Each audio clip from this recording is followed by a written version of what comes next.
Isang mapagpalang umaga po mga kapatid at ngayon na isang panibagong araw na ipinagkaloob sa atin ng Panginoong Hesus at ang isang panibagong araw na patuloy na sama-sama natin siyang huwitan, papurihan, pasalamatan ngayong umaga. Di po, bago tayo magsimula sa ating praise and worship, basahin po muna natin ang aklat ng awit, chapter 9, verse 1 to 3. Pupurihin kita, Yahweh, ng buong puso ko.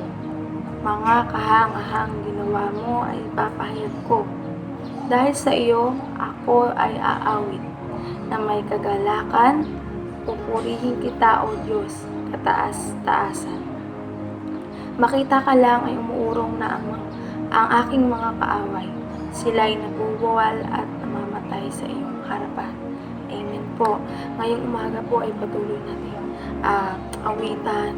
Patuloy tayong maggalak. Patuloy na ihanda natin ang ating mga puso sa pag-awit, sa pag-worship sa ating Panginoong Hesus ngayong umaga. Sige po mga kapatid, samahan niyo po ako na manalangin. Let's close our eyes and bow our head. And Lord God, just we thank you, Panginoon, sa umagang ito. Salamat, Lord, sa kaligtasan, sa oras, Panginoon, na pinagkaloob niyo sa bawat isa. At ngayong umaga, Panginoon, ay handa mo ang aming mga puso. Patuloy na iset aside, Panginoon, kung ano man, Lord, yung mga problema na kinakaharap ng bawat isa ngayong bawat isa, Lord God. Dalangin ko, Panginoon, yung kaligtasan, yung presensya mo, Panginoon, yung kaligtasan mo sa bawat isa ngayong umaga. Patuloy na ikaw lamang ang aming maranasan, Panginoon. Ikaw lamang ang aming maramdaman, Panginoon, sa umagang ito, Lord God. Samahan mo kami, Panginoon, patuloy na patuloy kang maging gitna, maging sentro, Panginoon, ng aming praise and worship, ng aming pagdadalangin, Lord God. Salamat, Panginoon. Patuloy ka namin itataas. Patuloy na ikaw ang siyang magwawagi sa umagang ito, Lord God. At ang lahat ng ito ay aming pinataas ng muling pagsamba sa tanging pangalan mo, Jesus. Amen and amen.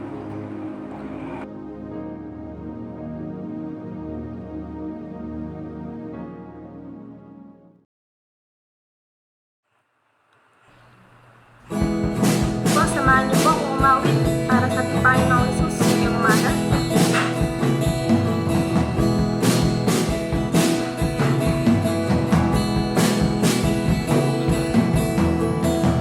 Masaya, DJ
patuloy nating damhin ang presensya na Panginoong Hesus ngayong umaga.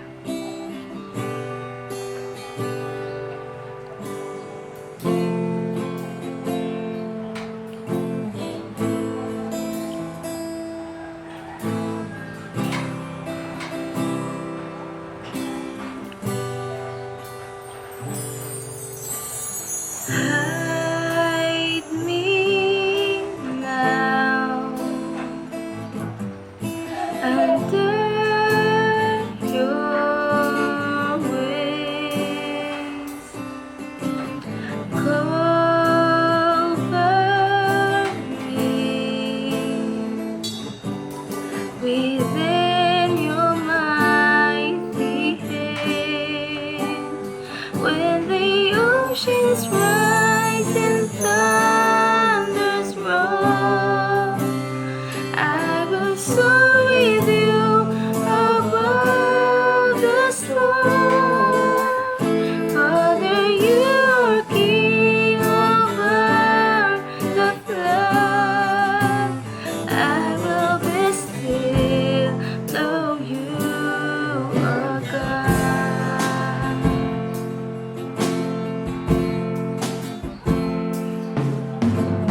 Hide me now under your wings. Cover me within your mighty hand. When the oceans rise and thunders roar, I will soar with you above the storm. Father, you are King over the flood. I will be still, know you are God.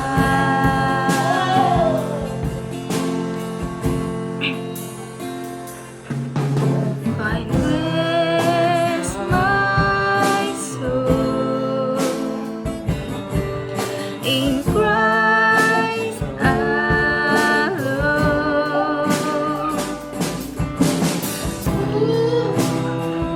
Rest found in quietness and trust.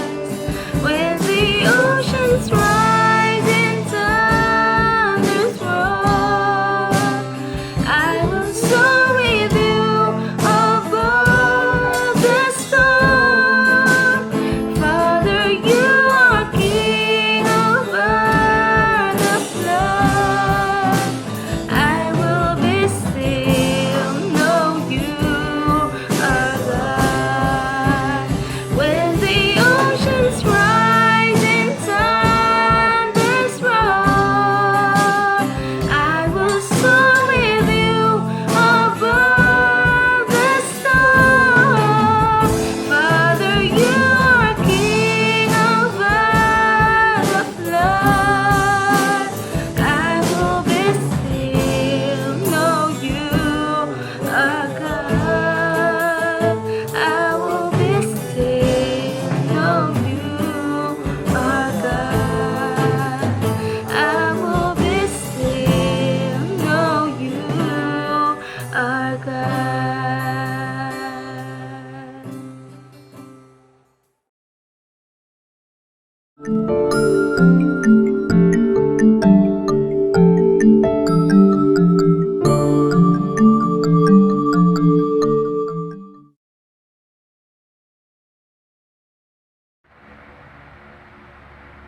Kamusta kayo mga kapatid? Isang mapagpalang umaga ang ipinaabot ko po sa inyo na tayo po ay patuloy na iniingatan ng ating Panginoong Diyos, lalo na po sa panahon ng krisis na ang COVID-19 po ay laganap po sa buong mundo. Sa ngayon po ay marami po tayong naririnig nakikita sa telebisyon na kung gaano po ang ibinibigay na takot nito sa iba ay galit. Subalit marami po tayong nakita na mga tao na lumalapit po sa Diyos at humihingi po ng kanyang gabay, ng kanyang patnubay. Totoo po yan na minsan po sa katangian po ng tao, kung kailan po siya nakakaramdam ng isang pangyayari na nagbibigay sa kanya ng mga bagay na hindi niya lubos na maunawaan kung bakit nangyayari sa buhay niya ito. Doon pa lamang po niya makikita na ang Diyos ay kailangan niya sa kanyang buhay. Purihin po ang Diyos, at sa araw na ito po ng Sabat ay muli po na nagbibigay po ng pahayag ng ating Panginoong Diyos. Sa ngayon po ay ang mensahe po na ipinaabot ng Diyos sa atin ay matatagpuan po sa sulat ni Apostol Pablo sa Pilipos, kabanatang 1 po, talatang 9 hanggang 11. At ganito po ang sinasabi dito. Hayaan niyo po na akin pong basahin sa inyo. Ganito po yung sinasabi: idinadalangin ko sa Diyos na ang inyong pag-ibig ay patuloy na sumagana at masangkapan ng malinaw na kaalaman at pagkaunawa, upang mapili ninyo ang pinakamahalaga sa lahat. Sa gayon, sa araw ni Kristo ay matagpuan kayong malinis, walang kapintasan, at sagana sa magandang katangiang kaloob sa inyo ni Hesukristo, sa ikararangal at ikadadakila ng Diyos. Purihin po ang Diyos sa kanyang mabuting salita. Ang tema po ng ating pong mensahe ay may pamagat na Understanding God and His Word. Maunawaan natin ang Diyos at ang kanyang salita. Sa panahon po ito ng coronavirus ay nakikita ko po na ang mga di mananampalataya at mananampalataya ay patuloy pong lumalapit sa Diyos. At makikita po niya kahit po sa telebisyon na yung pong kanila pong mga hinaing, yung pong kanilang mga daing at dalangin sa Diyos. At lagi ko pong napapansin na ang sinasabi po ng mga tao ay pag-ibig. Lagi pong pag-ibig. Pantawid ng pag-ibig, ibahagi ang pag-ibig, at may nakalagay nga po doon na don't share hate and scared, but spread never-ending love. So, pag-ibig po, kung atin pong matatandaan, nang si Jesus po ay magsalita sa kanyang mga alagad na matatagpuan po sa aklat ni Mateo, kabanatang 7, talatang 21, na kanya pong sinasabi na hindi lahat ng tumatawag ng Panginoon, Panginoon ay papasok sa kaharian ng langit, maliban sa taong gumaganap sa kalooban ng Diyos. The will of God, ito po ay lagi pong nababanggit sa aklat po ng Roma. Matatagpuan po natin sa kabanatang 12 po, talatang 2, ito po yung sinasabi, huwag kayong makiayon sa takbo ng mundong ito. Sa halip, hayaan ninyong baguhin ng Diyos ang inyong pag-iisip upang maunawaan ninyo ang kanyang kalooban.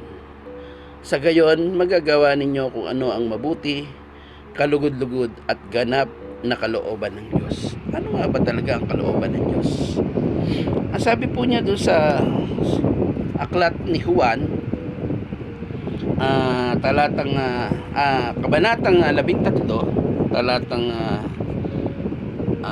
34 hanggang 35, ito po sinasabi niya, isang bagong utos ang ibinibigay ko sa inyo. Magmahalan kayo kung paano ko kayo minahal. Gayon din naman, magmahalan kayo kung kayo'y may pagmamahal sa isa't isa, makikilala ng lahat na kayo'y mga alagad ko. At dito po sa kabanatang 14 sa talata pong 15, ito pa rin po sinasabi, kung iniibig ninyo ako, tutuparin ninyo ang aking mga utos. Ang sabi nga po niya doon sa nagtatanong sa kanya na ang pag-ibig sa Diyos at sa kanyang kapwa ang kalooban ng Diyos. At sabi nga po niya doon sa aklat ni Mateo sa kabanatang 6 at talatang 33 na hanapin ang kaharian ng Diyos at ang kanyang katuwiran, at ang lahat ng bagay ay idaragdag sa kanya. Paano natin lubos na mauunawaan ang Diyos at ang kanyang salita? How to understand God and His words? There are 3 points o 3 reasons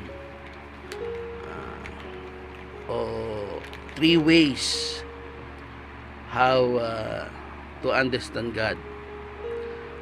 Ang una po ay we must master what is the will of God. O ang ibig kong sabihin, pagsanayang mabuti na ganapin ang kalooban ng Diyos. Bakit po? Bakit po kinakailangang pagsanayan na mabuti at ganapin ang kalooban ng Diyos?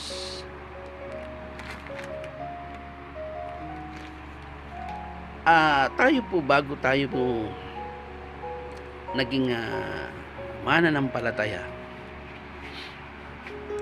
ay makikita po natin kung gaano po ang kahalagaan ng pag-ibig ng Diyos sa ating buhay. Sabi nga po dun sa John 3:16, sapagkat gayon na lamang ang pagsinta ng Diyos na ibinigay niya ang kanyang bugtong na anak, upang ang sino mang sumampalataya ay huwag mapahamak, kundi magkaroon ng buhay na walang hanggan. Dito po nakita po natin na ang pagmamahal, ang pag-ibig, ang kalooban po ng Diyos. Sabi nga po sa verse 9 ng Philippians chapter 1 na Paul pray that everyone's love may abound. Na kailangan tayo sumagana, mag-umapaw ang ating pag-ibig. Continue to love each other more and more. Bakit po? Yet more and more in knowledge and in all judgment. Sapagkat ito po ang nagbibigay dahilan, ito po yung nagbibigay ng pamamaraan. How to continue to know God more and more in our lives. Understanding things completely why things are right and wrong. Ito rin po yung sinabi ni Apostol Pablo kay Timoteo, kung bakit po kinakailangan pag-aralan ang salita ng Diyos. Sabi nga niya, ginagamit ito sa pagtuturo ng doktrina ng Diyos, pagbabasto sa mali, pagtutuwid sa kamalian, at pagsasanay sa pagiging matuwid. Tayo po bilang mga mananampalataya kay Kristo ay kinakailangan pong makilala natin ng higit ang Diyos, sapagkat paano po natin masusunod ang kalooban ng Diyos kung hindi natin siya lubos na nakikilala? Bakit po ba ang mundo sa panahong ito ay nililigalig ng coronavirus? Sapagkat sa halip na magtiwala tayo sa Diyos, ay takot ang ating nararamdaman. Marami pong tao na takot mamatay dahil hindi nila alam kung saan sila pupunta. Maraming tao na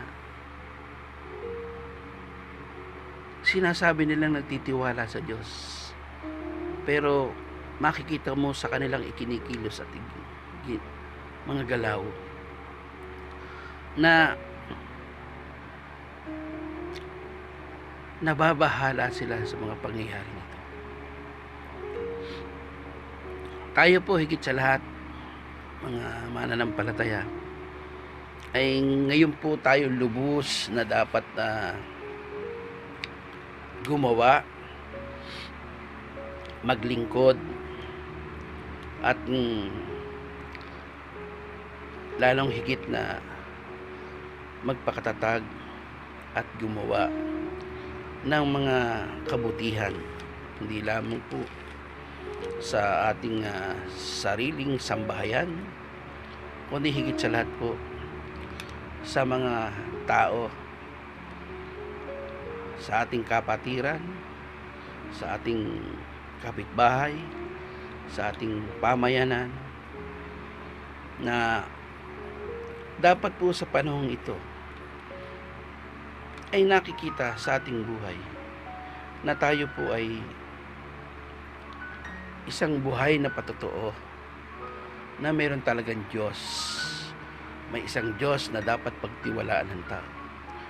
May isang Diyos na walang sawang nagpuprotekta, walang sawang nagbabantay at kumakalinga. Ang Diyos ay pag-ibig. Yan ang sabi po niya sa unang Juan. At siya yung unang umibig sa atin. Bakit po? Sapagkat gusto niya na matutuhan natin na umibig din tayo. Ang sabi nga po niya na yung dalawang utos, pinakamahalagang utos, ay galing dun sa 10 kautusan ni Moses na hinati na lang sa dalawa. Ang ibigin ng Diyos ng buong puso mo, ng buong pag-iisip mo, ng buong kaluluwa mo, at ibigin mo ang iyong kapwa gaya ng pag-ibig mo sa iyong sarili. Hindi po ito naiintindihan ng tao sa panahong ito, na kung talaga pong ang tao po ay may isang Jesus sa puso nila, kahit po tayo pinahihirapan ng coronavirus, ay patuloy po tayo magkakaroon ng kapayapaan, kagalakan sa ating mga puso. Isang malaking pasasalamat sa Diyos na ginagamit po niya ang di mananampalataya at mananampalataya upang patuloy pong ihatid niya sa atin ang kanyang pagpapala, ang kanyang biyaya.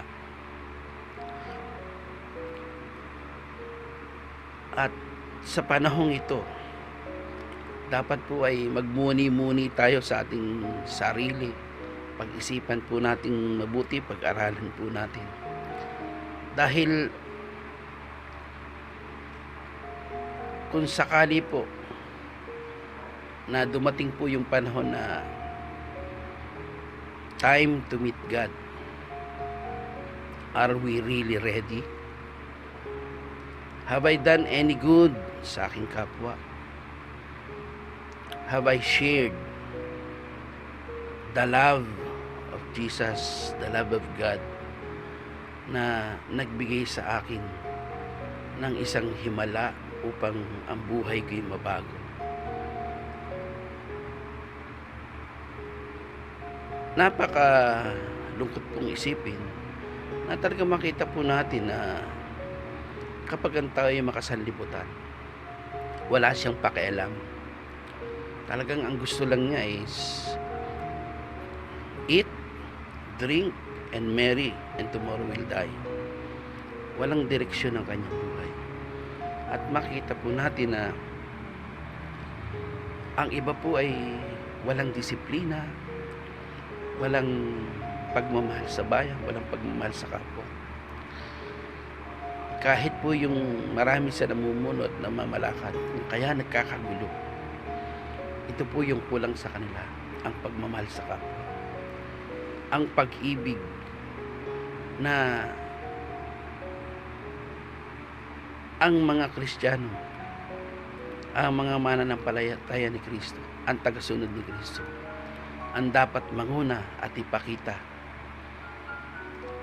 na tanging ang pag-ibig sa Diyos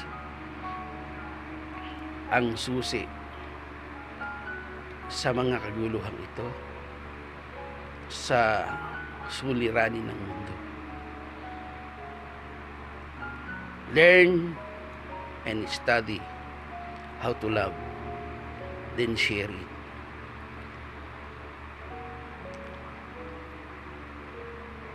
Sapagkat tayo po bilang mga tagasunod ni Kristo ay dapat po ay tayo ay maging matured na. At ito po yung pangalawa pong pamamaraan na we must be matured enough to be wise as Jesus instructs us.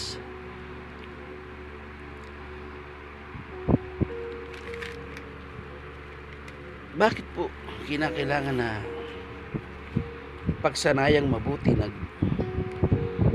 pag-isipang mabuti ang tagupili ni Jesus na maging matalino? Ang sabi po niya doon sa Mateo 7:24 na dapat tayong maging matalino, sapagkat ang matalino ay hindi lang nakikinig ng kanyang salita, kundi gumaganap at tumutupad ng kanyang salita, upang sa panahong ito na tayo ay sinusubok, pinaalahanan na tayo ng Diyos na malapit na ang kanyang pagbabalik, magkaroon tayo ng katalinuhan na piliin natin kung ano yung tama, na panatilihin natin ang ating sarili, na malinis hanggang sa pagbabalik ni Kristo, upang pagdating ng panahong iyon ay matagpuan po niyang tayo karapat-dapat. Mga kapatid,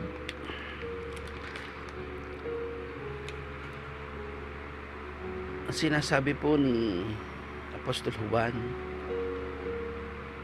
na sinabi ni Jesus na let everybody continue as they choose. Everyone who is God is clean and good, must continue to be clean and good. At yung pong masasama ay hayaan mong patuloy na gumawa ng kasamaan. Sapagkat sa kanyang pagbabalik talaga pong hihiwalay niya ang wheat and tares. At sabi nga po dun sa awit, matagpuan tayo ng Diyos na tayo po ay palay, hindi po ipa. Makita po natin na ang palay po ay meron pong laman, meron pong bigas. Samantalang ang ipa balat lamang po yan ng palay. Ano po ibig sabihin sa buhay natin? Na tayo po ay patuloy na mamuhay. Patuloy po tayo na magsikap. Sabi po ni Pedro na ang Diyos natin ay banal, tayo magpakabanal. Hindi sa pamamaraan na tayo magiging perpekto. Alam natin na sa ngayon ay dala-dala pa rin natin ang physical natin katawan na siya pong iniwan ng Diyos para sa atin upang makita po niya na tayo pong tagasunod niya ay nagsusumikap, naninindigan, na nagtitis at nagpapakasakit, na patuloy pong pagmamahal sa Diyos ang ating pong ipahayag, ang ating pong ipakita sa buhay natin. Sa ngayon nga po, makita po natin na ito po yung panahon na kinakailangan pong ibahagi natin ang kaligtasang ating natamo sa ating kapwa. Sa panahon pong ito na dapat po ay hindi nga po tayo natatakot. Sa totoo lang po, lahat po tayo mamamatay. Sa totoo lang, ano ba itong coronavirus? Talagang mahirap. Nakita ko po yung dalawa pong celebrity na ibinahagi nila kung gaano kahirap ang naranasan nila. Si Isa Calzado at si Sylvia Sanchez at Aide, na ang tanong nga po sa kanya ano sa palagay mo? Bakit pinahintulutan ng Diyos na mabuhay ka pa? Ang sabi ni Sylvia Sanchez, may plano pa ang Diyos sa buhay natin. Sabi ni Isa Calzado, hindi niya masagot. Tayo, bakit tayo patuloy pag nabubuhay sa panahon ito? Totoo yung sinabi ni Sylvia Sanchez na may plano pa ang Diyos sa atin. Maglingkod tayo sa Diyos. Ibahagi natin ang kaligayahang natatamo natin. Ibahagi natin ang pagpapalang binigay ng Diyos sa atin. Hindi po sa pamamagitan ng pera. Sa paglilingkod po, sa oras, pananalangin, sa pag-aayuno. Hindi po natin alam kung ano mangyayari bukas. Maaaring mamaya panahon na pala para humarap tayo sa Diyos. Tandaan po natin na ang kamatayan ay dadaanan po ng kahit sino upang mapalitan po ang physical na katawan natin. At doon pa lang magkakaroon ng kaganapan ang kaligtasang ating inaasam-asam. Kaya kinakailangan po na tayo po ay lumakad ng may karunungan. Lumakad po na nagtitiwala sa Diyos. ito po yung panahon na dapat gugulin natin sa tama ang bawat minuto, bawat segundong dumadaan sa buhay natin. Napakahirap po kung gaano tayo kalaya na maglakad. Ngayon, maraming natatakot sa sakit nito. Maraming natatakot na magutom sa panahon ito. Maraming natatakot na lumabas. Nasusubok ang pananampalataya natin sa panahon ito. Nasusubok ang ating pag-asa, pagtitiwala sa Diyos. Nasusubok ang ating pag-ibig sa panahon ito. Kailangan tayo maging matalino. At yun po ay ang pagganap sa kalooban ng Diyos. At yun po ay upang lalo nating maunawaan ng Diyos. Ano ba talaga ang gusto ng Diyos sa ating buhay? Gaano kahalaga ang kanyang salita na siya pong pamantayan ng bawat isang tagasunod ni Jesus.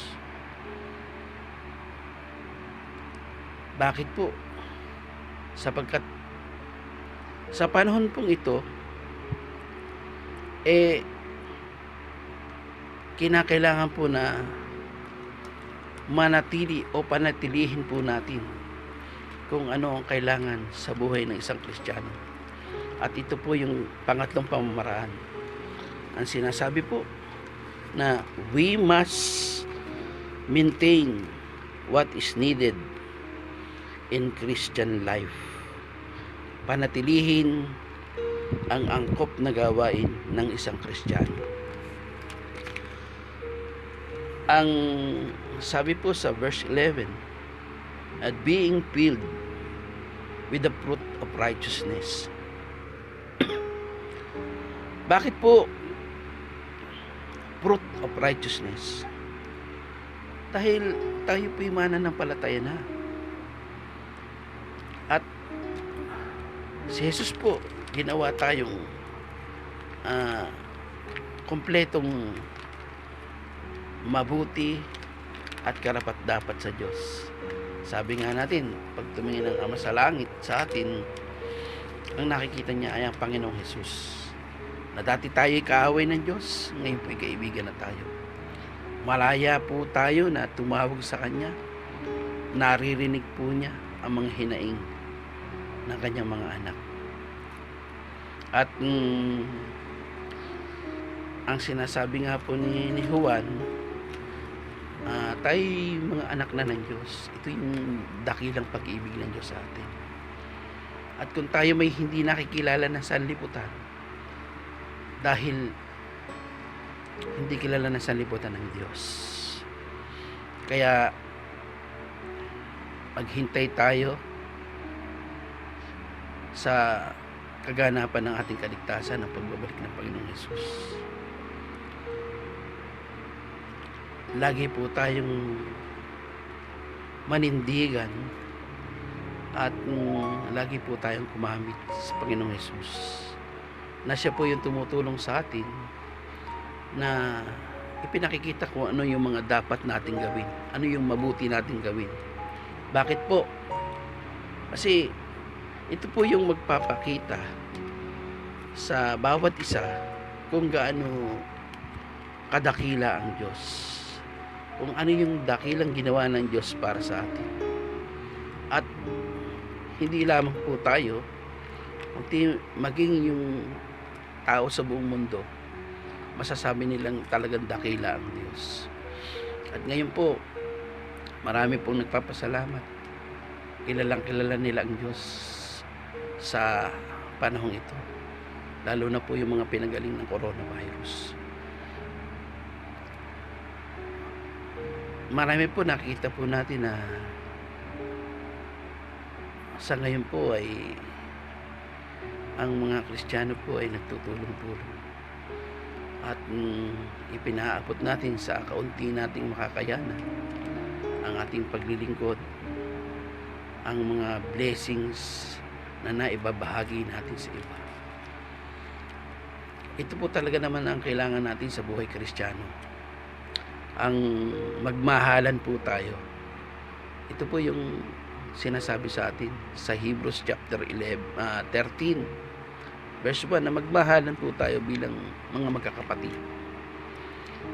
sa Panginoon. Talagang minsan po, siyempre, mayroon pong depression, mayroon pong nasama ang loob natin. Natural lang po yun. Dahil tayo po ay nasa katawang laman pa rin. Pero, kinakailangan po na bilang mga Kristiyano, ay patuloy po nating isulong ang buhay na lagi pong nakapokus kay Kristo. Alam niyo po, pag tayo po ay nagbasa ng aklat ng mga gawa, talatang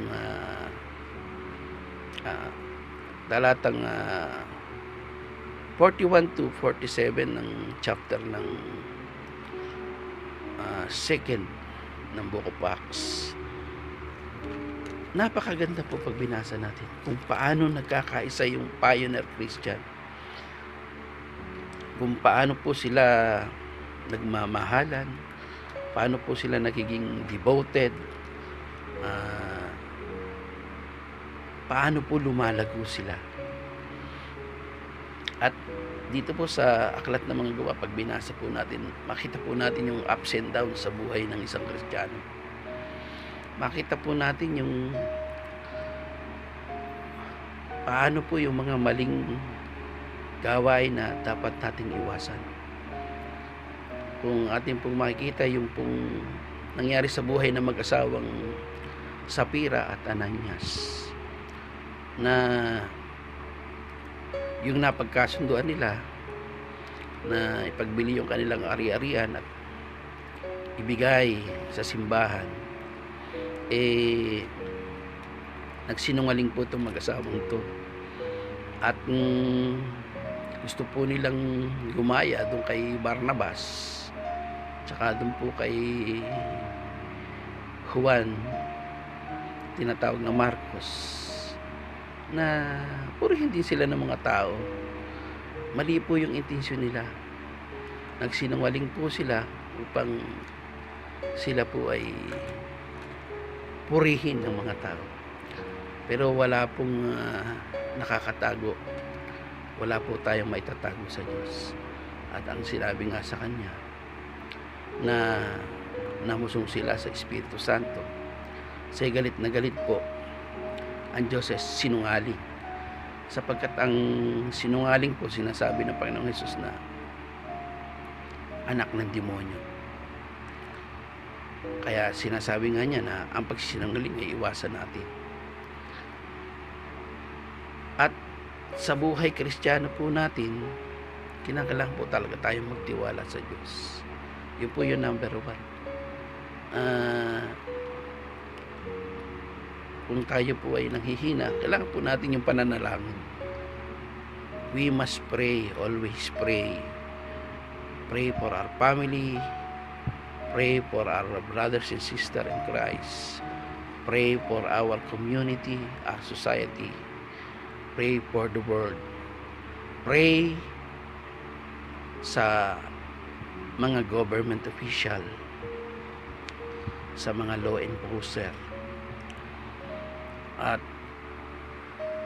hindi po natin alam kung ano ang kalooban ng Diyos. Pero isa lamang po ang aking nauunawaan, na kung ano yung kalooban ng Diyos, yun po ang dapat nating ganapin.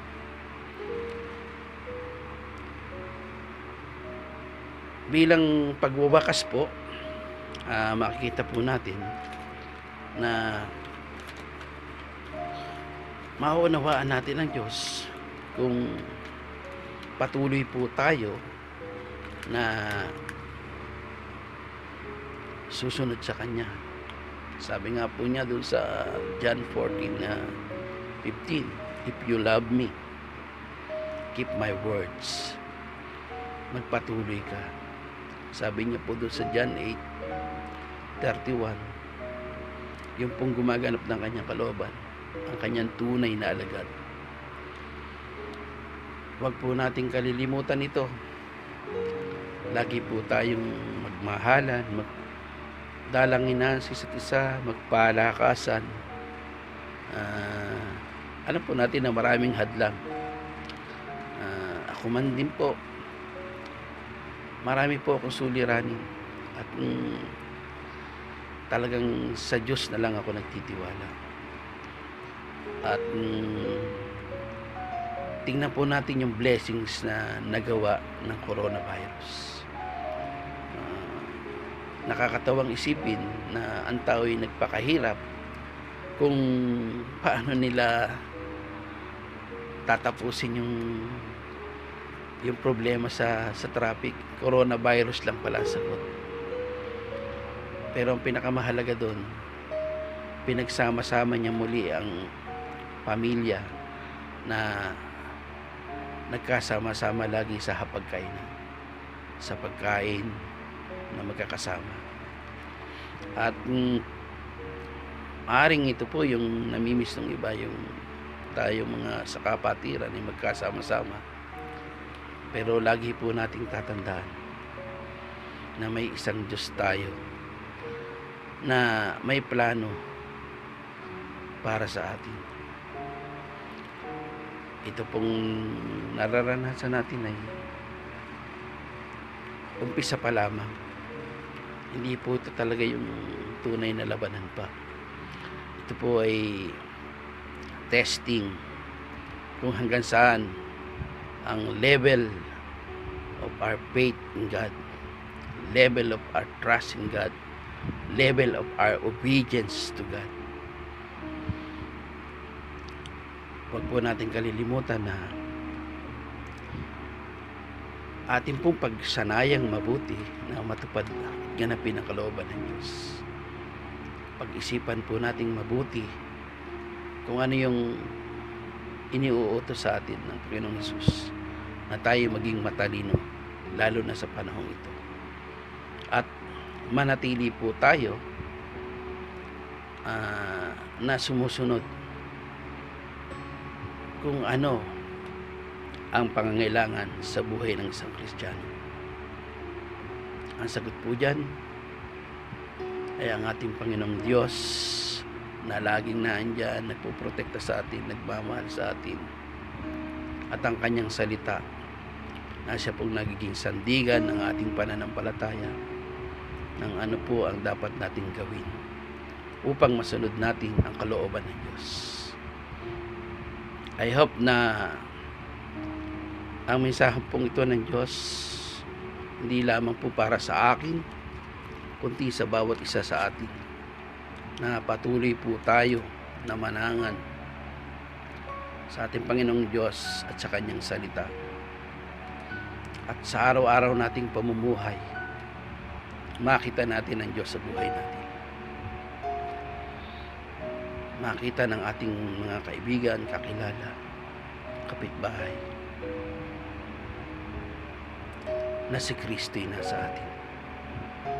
Pagpalain po kayo ng Diyos, purihin ng Diyos, at patuloy po tayong magkaisa na ibahagi ang pag-ibig ng Diyos sa ating kapwa. Sa pangalan po ng Panginoong Jesucristo, ang lahat pong tiyaking sinasabi na tunay at totoo. In Jesus' name, Amen and Amen. Pagpalain po kayo ng Diyos.